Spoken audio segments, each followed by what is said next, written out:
कोई भी सपना साकार करने के लिए सबसे जरूरी है सही कोच का होना। चुनिए एस्पायरिंग वॉरियर्स एकेडमी को और करें अपने Agniveer and defence officer exams का सपना साकार। Download the app now.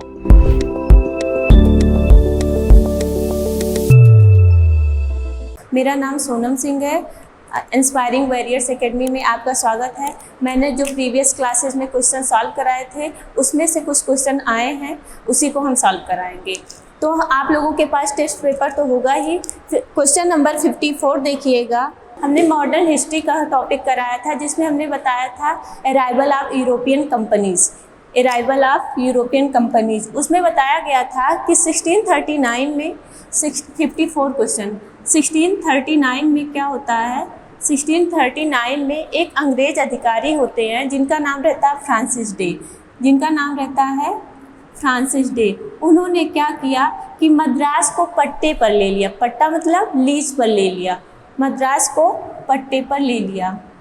Madras को फ्रांसिस डे ने क्या किया, मद्रास को पट्टे पर ले लिया। तो उसमें पूछा गया है क्वेश्चन 54 में क्वेश्चन पूछा गया है कि दक्षिण भारत में कहाँ ब्रिटिश ईस्ट इंडिया कंपनी ने 1639 में व्यापार चौकी का निर्माण किया था। तो इसमें क्वेश्चन 54 का आंसर हो जाएगा, क्वेश्चन नंबर 54 का आंसर हो जाएगा बी ऑप्शन। ठीक है। उसके बाद हम बात करते हैं, ये भी सेकेंड क्वेश्चन भी मॉडर्न हिस्ट्री का ही है। 55 नंबर देखेंगे तो सबसे पहले कौन सी कंपनी आई। 55 नंबर की बात करेंगे। 55 नंबर की बात करेंगे तो सबसे पहले आते हैं कौन, पुर्तगीज आते हैं। पुर्तगीज आते हैं मतलब पुर्तगाली आते हैं कब, 1498 में। 1498 में इनकी कंपनी की स्थापना होती है। उसके बाद फिर ब्रिटिश ईस्ट इंडिया कंपनी की स्थापना होती है। British east India company, British east India company की स्थापना होती है। उसके बाद फिर कब होती है, 1600 में। उसके बाद फिर डच आते हैं। डच की कंपनी की स्थापना होती है 1602 में। फिर उसके बाद डच के बाद कौन आते हैं, डेनिश आते हैं। डच के बाद डेनिश आते हैं जिनकी कंपनी की स्थापना कब होती है, 1616 में। ठीक। फिर डेनिश के बाद कौन आएंगे, फिर फ्रांसीसी आएंगे। इनकी कंपनी की स्थापना होती है, फ्रांसीसी कंपनी की स्थापना होती है 1664 में। तो देखिएगा इसमें पूछा गया है कि 55 नंबर देखिएगा, इसमें पूछा गया ब्रिटिश ईस्ट इंडिया कंपनी की स्थापना के बाद डच ईस्ट इंडिया कंपनी की स्थापना हुई। तो आप देखिए सबसे पहले ब्रिटिश ईस्ट इंडिया कंपनी की स्थापना हुई है, फिर सेकेंड नंबर किसकी स्थापना हुई है, थर्ड नंबर पे डच ईस्ट इंडिया कंपनी। इसका मतलब पहले ईस्ट इंडिया कंपनी की स्थापना हुई है, उसके बाद डच ईस्ट इंडिया कंपनी की स्थापना हुई है। और इसी में देखा जाएगा तो इसमें पूछा गया है वास्को डी गामा 1498 में कालीकट में आया। तो ये भी बात सही है, ये भी आपको बताया गया था कि वास्को डी गामा 1497 में कालीकट से 1497 में पुर्तगाल से चलता है। 1498 में कहाँ पहुँचता है, भारत पहुँचता है। भारत में कहाँ, तो केरल में कालीकट में, केरल के कालीकट में किस बंदरगाह पर, किस सी पोर्ट पर, तो कप्पगडाबू सी पोर्ट पर। ये भी क्वेश्चन आपको बताया गया था। तो इसमें पूछा गया है 55 में कि निम्नलिखित में से कौन सा कथन सही है। तो 1 और 2 दोनों सही है। ठीक है। इसमें आंसर कौन सा हो जाएगा 55 में, सी ऑप्शन सही हो जाएगा। अब उसके बाद बात करते हैं 53 क्वेश्चन नंबर की। किसकी, 53 क्वेश्चन नंबर की। एक ही टॉपिक से देख रहे हैं आप लोग, मॉडर्न हिस्ट्री से एक ही टॉपिक से क्वेश्चन पूछा गया है, जिसमें किसके बारे में ज़्यादा पूछा गया है, तो ब्रिटिश यूरोपियन कंपनी के बारे में। ठीक है। अब बात करते हैं, सबसे पहले हमने बताया कि 1600 में क्या होता है, east India company, British east India company की स्थापना होती है। कब भाई, 1600 में ब्रिटिश ईस्ट इंडिया कंपनी की स्थापना होती है। पहले वो व्यापार की दृष्टि से आते हैं भारत व्यापार करने। उसके बाद क्या होता है, जब प्लासी का युद्ध होता है। कब प्लासी का युद्ध होगा, 23 जून 1757 को। हमने बताया था प्लासी का युद्ध, बैटल ऑफ प्लासी। 23 जून 1757 को। किसके किसके बीच हुआ था? सिराजुद्दौला और लॉर्ड क्लाइव के बीच हुआ था। सिराजुद्दौला और लॉर्ड क्लाइव के बीच हुआ, जिसमें क्या हुआ कि जो इनके सेनापति थे, सिराजुद्दौला के सेनापति थे मीर जाफर, वो सेना का नेतृत्व कर रहे थे और इन्होंने क्या किया, अपने नवाब बनने के लालच में सिराजुद्दौला को धोखा दे दिया। नवाब बनने के लालच में सिराजुद्दौला को धोखा दे दिया और किसके साथ हाथ मिला लिए? तो रॉबर्ट क्लाइव मतलब अंग्रेजों के साथ हाथ मिला लिए, जिससे सिराजुद्दौला की हार हो गई और लॉर्ड क्लाइव जीत गए। उसके बाद फिर क्या होता है? मीर जाफर नवाब बनते हैं बंगाल के। और इसमें पूछा गया है कि अंग्रेजों ने कब राजनीतिक दृष्टि से इसमें क्वेश्चन पूछा गया है 53 में, आप देखेंगे इसमें पूछा गया है किस युद्ध से भारत में ब्रिटिश राज की औपचारिक नींव पड़ी? तो 1600 में वो आते हैं भारत से व्यापार करने, लेकिन क्या होता है 1757 तक आते आते जब ये प्लासी का युद्ध होता है, सिराजुद्दौला हार जाएंगे और लॉर्ड क्लाइव जीत जाते हैं। उसके बाद अंग्रेजों ने क्या किया, औपचारिक रूप से यहाँ ब्रिटिश साम्राज्य की नींव रख दी। तो इसमें ऑप्शन कौन सा सही हो जाएगा? इसमें ऑप्शन सही हो जाएगा बी ऑप्शन, ठीक है। और उसके बाद बात करते हैं क्वेश्चन नंबर 60 की बात करें। क्वेश्चन नंबर 60 की बात करें तो इसमें पूछा गया है, इसमें कहा गया प्राइमरी वेव्स के बारे में पूछा गया है। आपको सबसे पहले हमने बताया था जियोग्राफी का एक क्वेश्चन है। कौन सा क्वेश्चन नंबर है? क्वेश्चन नंबर 60 देखिएगा आप लोग, क्वेश्चन नंबर 60 देखिएगा। इसमें पूछा गया है प्राइमरी वेव्स के बारे में बताया गया। प्राइमरी वेव्स मतलब पी वेव्स मतलब प्राथमिक तरंगों के बारे में बताया गया। प्राथमिक तरंगों के बारे में बताया गया। इसमें ये कहा गया है जो प्राथमिक तरंगें, ध्यान दीजिएगा, जो प्राइमरी वेव्स होती हैं वो सबसे पहले जनरेट होती हैं। देखिएगा जो प्राइमरी वेव्स होती हैं वो सबसे पहले किस पे आती हैं? सबसे पहले जनरेट होती हैं और सबसे पहले धरातल पर आती हैं। तो इसमें पूछा, और ये किस मीडियम में चलती हैं? तो ये तीनों मीडियम में चलती हैं, ठोस, द्रव और गैस। मतलब ये तीनों मीडियम में चलेंगी, सॉलिड में भी चलेंगी, लिक्विड में भी चलेंगी और गैस में भी चलेंगी, ठीक है। और ध्यान दीजिएगा इसमें क्वेश्चन पूछा गया है और इसमें सी ऑप्शन देखिएगा। इसमें कहा गया अधिकेंद्र से 145 डिग्री से परे स्थित भूकंप लेखी पी तरंगों के आगमन को दर्ज कर सकते हैं। तो ये भी बात सही है, सिर्फ पी तरंगों के आगमन को ही जोड़ सकते हैं। आप देखेंगे तो कुछ इस तरह से इसका वो होता है सिंबल। ये क्या होता है? ये कोर होता है, ये कोर होता है। यहाँ क्या होता है? पृथ्वी पर देखेंगे तो 2 टाइप्स के फोर्स जनरेट होते हैं। कौन कौन से? एक इंडोजेनिक होते हैं, एक एक्सोजेनिक होते हैं, ठीक है। उससे क्या होता है जब दोनों आपस में, एक इंडोजेनिक मतलब अंदर से और एक्सोजेनिक मतलब ऊपर से, 2 टाइप्स के फोर्सेस वर्क करते हैं जिससे एनर्जी रिलीज होती है। और एनर्जी रिलीज की वजह से क्या होता है कि वेव्स उत्पन्न होती है, ठीक है। जब वेव्स उत्पन्न होगी तो चारों तरफ फैलना चाहेंगी, चारों तरफ क्या होगा? ये फैलना चाहेंगी। और जहाँ से एनर्जी रिलीज होती है, जहाँ से वेव जनरेट होती है उसको क्या कहा जाता है? तो आप लोग नाम सुने होंगे फोकस। और यहाँ से जब एनर्जी रिलीज हुई और वेव जनरेट हुई, एनर्जी रिलीज होने के बाद ही वेव जनरेट हो रही है, तो फिर क्या होता है कि इसके 90 डिग्री पर जहाँ भूकंप की तरंगें सबसे पहले पहुँचती हैं उसको क्या कहा जाता है? एपिसेंटर कहा जाता है। इसको क्या कहा जाएगा? एपिसेंटर कहा जाता है। और ये कितने डिग्री पे होना चाहिए? 90 डिग्री पे होना चाहिए। तो जो ठोस, द्रव और गैस हैं, प्राइमरी वेव्स तीनों मीडियम में चलती है, ठोस, द्रव और गैस तीनों मीडियम में चलती हैं। तो क्या होता है कि ये 145 डिग्री से परे इनकी जो छाया होती है वो नहीं बनती है। जो इनकी छाया होती है, इसमें ऑप्शन क्या दिया गया है? अधिकेंद्र से 145 डिग्री से परे स्थित भूकंपीय पी तरंगों के आगमन को दर्ज कर सकते हैं। ये बात सही है, यस वेव को नहीं दर्ज कर सकते हैं लेकिन पी वेव्स को दर्ज कर सकते हैं, तो ये भी ऑप्शन सही है आपका। और फोर्थ ऑप्शन की बात करें तो पी तरंगों के अधिकतम क्षेत्र इसके छाया क्षेत्र में शामिल है, तो ये गलत है। डी ऑप्शन इसमें आपका गलत है। अब उसके बाद बात करते हैं क्वेश्चन नंबर 88। आप देखिएगा क्वेश्चन नंबर 88। क्वेश्चन नंबर 88 में हमने बताया था संविधान सभा के बारे में।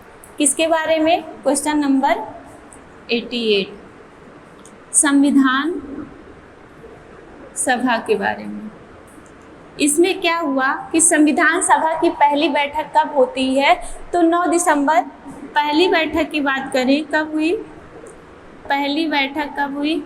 9 दिसंबर 1946 को, जिसमें अध्यक्ष को अस्थायी अध्यक्ष बने थे। पहले अस्थायी अध्यक्ष बने, उसके बाद अस्थायी अध्यक्ष बनते हैं। तो अस्थायी अध्यक्ष कौन बने थे?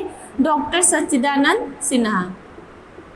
डॉक्टर सच्चिदानंद सिन्हा, डॉक्टर सच्चिदानंद सिन्हा बने थे। अब बात करें अगर दूसरी बैठक की, दूसरी बैठक कब हुई है? दूसरी बैठक हुई है 11 दिसंबर 1946, जिसके अध्यक्ष कौन बने थे? तो doctor Rajendra Prasad. Doctor Rajendra Prasad, doctor Rajendra Prasad. फिर क्या होता है कि 13 दिसंबर 1946 को पंडित जवाहरलाल नेहरू 13 दिसंबर 1946 को पंडित जवाहरलाल नेहरू एक उद्देश्य प्रस्ताव पारित करते हैं। क्या भाई? 13 दिसंबर 1946 को पंडित जवाहरलाल नेहरू एक उद्देश्य प्रस्ताव प्रस्तुत करते हैं। उद्देश्य प्रस्ताव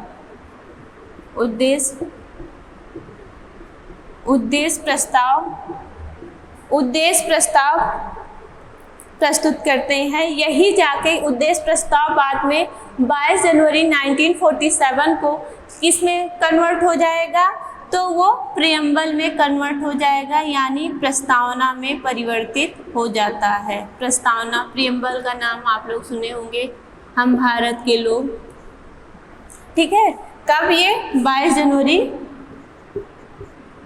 1947 को, ठीक है। तो इसमें क्वेश्चन क्या था भाई? क्वेश्चन में क्या पूछा गया है कि इनमें से किसने 13 दिसंबर 1946 को संविधान सभा में उद्देश्य प्रस्ताव प्रस्तुत किया? तो उद्देश्य प्रस्ताव कौन प्रस्तुत करता है? ने बताया पंडित जवाहरलाल नेहरू। पंडित जवाहरलाल नेहरू उद्देश्य प्रस्ताव प्रस्तुत करते हैं, ठीक है। आप देखेंगे एक है जियोग्राफी में topic internal structure of earth. Internal structure of earth, इसके बारे में क्वेश्चन आया है।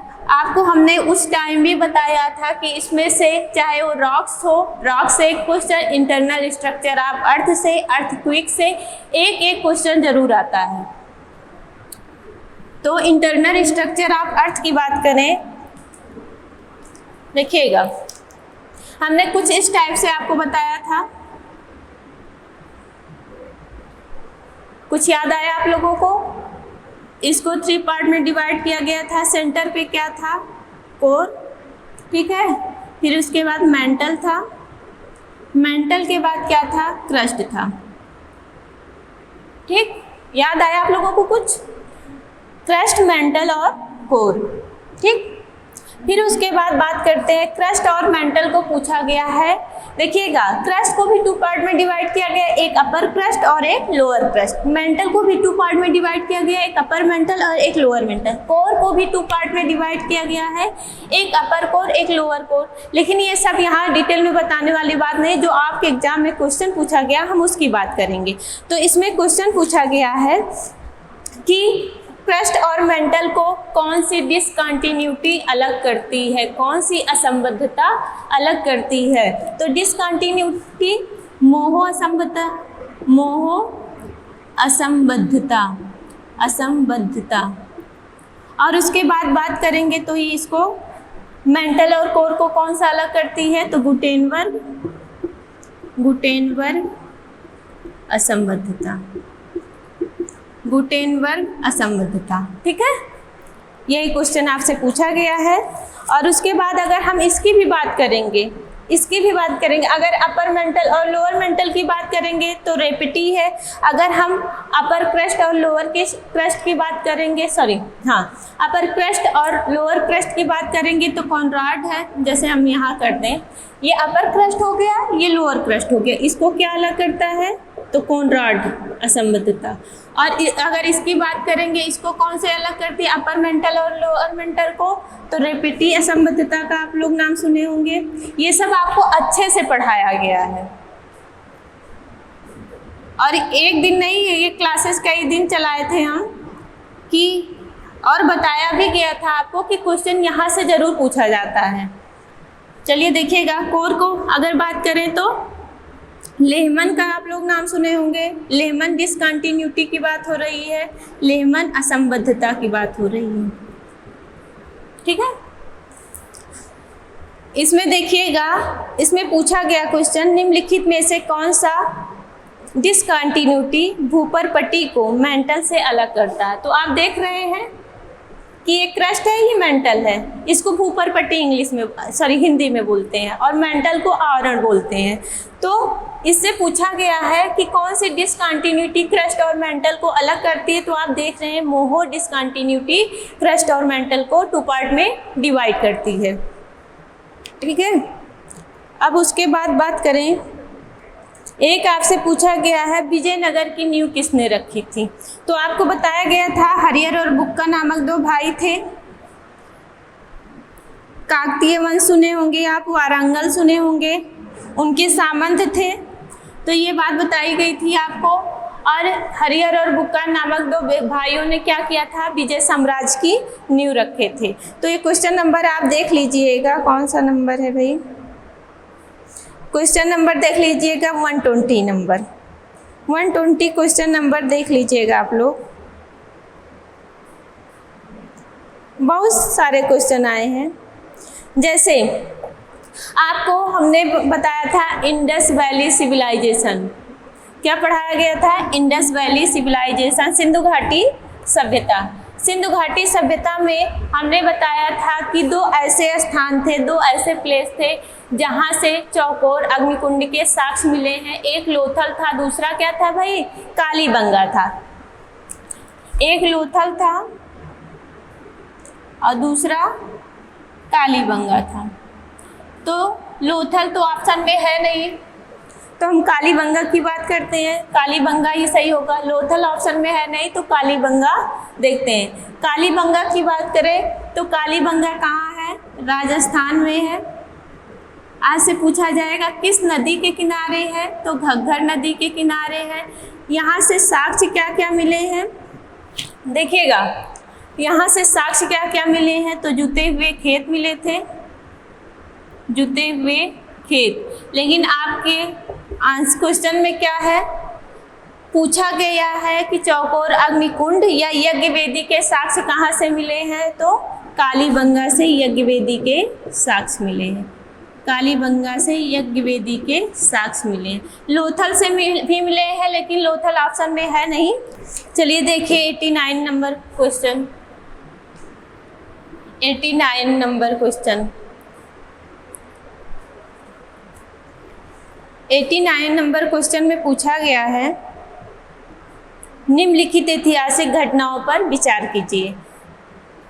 इसमें पूछा गया गांधी इरविन समझौता, दूसरा गोलमेज सम्मेलन, बारडोली में किसान आंदोलन, खेड़ा में किसान आंदोलन, ये सब आपको पढ़ाया गया है भाई। देखिए गांधी इरविन समझौता कब होता है, जब 4 मई को गांधी जी 4 मई 1930 को, जब 4 मई 1930 को गांधी जी क्या होते हैं, यरवदा जेल में बंद कर दिए जाते हैं। क्यों, अगर ढंग से वो नमक बना रहे होते हैं और सरकार क्या करती है, गांधी जी को गिरफ्तार करके यरवदा जेल में, यरवदा जेल कहाँ है अगर बात किया जाए तो पुणे में है। तो क्या होता है, गांधी जी को 4 मई 1930 को गिरफ्तार कर लिया जाता है और यरवदा जेल में डाल दिया जाता है।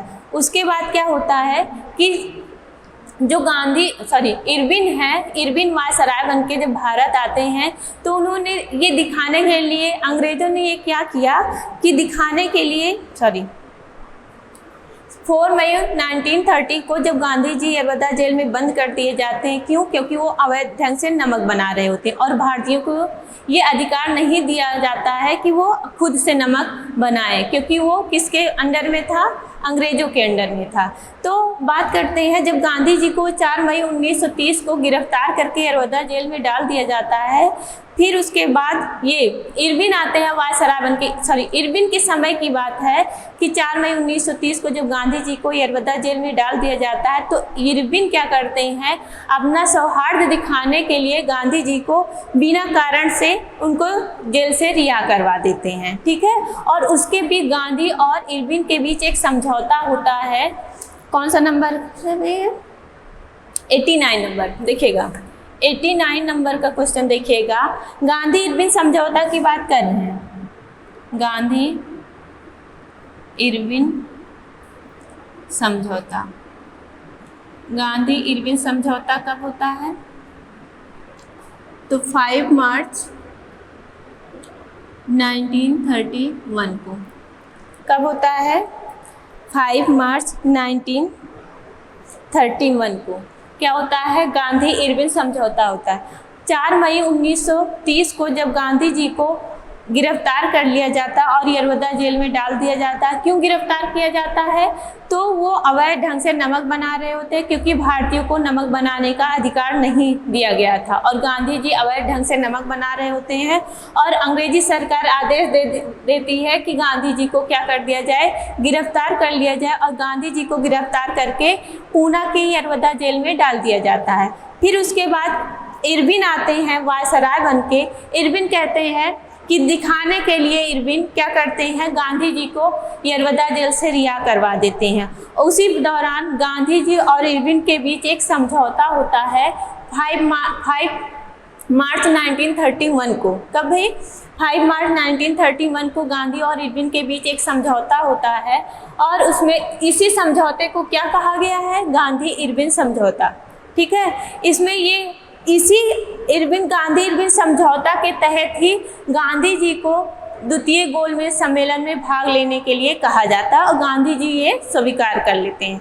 और भारतीयों के ऊपर प्रतिबंध लगाया गया था नमक बनाने के लिए, तो उसको क्या कर दिया जाता है कि भारतीयों को छूट दे दी जाती है कि वो नमक बना सकते हैं, ठीक। और सेकेंड ऑप्शन क्या है भाई? इसमें कहा गया दूसरा गोलमेज सम्मेलन। क्या भाई? दूसरा गोलमेज सम्मेलन। गांधी इरविन समझौता कब हुआ?